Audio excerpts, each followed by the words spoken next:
الكل بيشارك صور وفيديوهات دلوقتي، شوية لقطات بتقول المتحف المصري الكبير بيولع، الناس بتتخض، التعليقات مولعة والقلق منتشر. طبيعي، المكان ده كنز وطني وكل حاجة بتحصل ليه تهمنا. بس قبل ما تنتشر الذعر خلينا نعرف الحقيقة. الجهات الرسمية نفت حدوث أي حريق بالمتحف، ووصفت الصور المتداولة بإنها مضللة. الإدارة دعت الناس للاعتماد على القنوات الرسمية لمعرفة أي تحديث. الحقيقة التاريخية، فعلاً كان في حريق محدود أثناء أعمال الإنشاء عام 2018، والسلطات أعلنت وقتها إن الحريق تم السيطرة عليه ولم يصل للمقتنيات.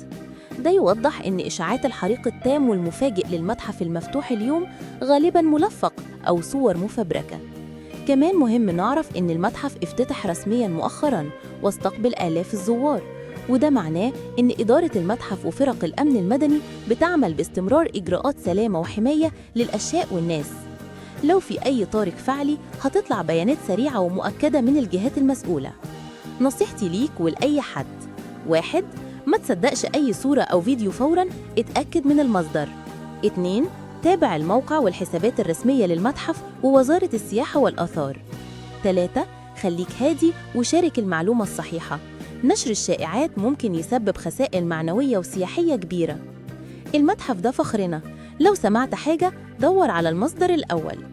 ولو الفيديو ده فادك شاركه عشان نوصل للحقيقة لكل الناس، ودعمنا بلايك وقولينا رأيك في كومنت.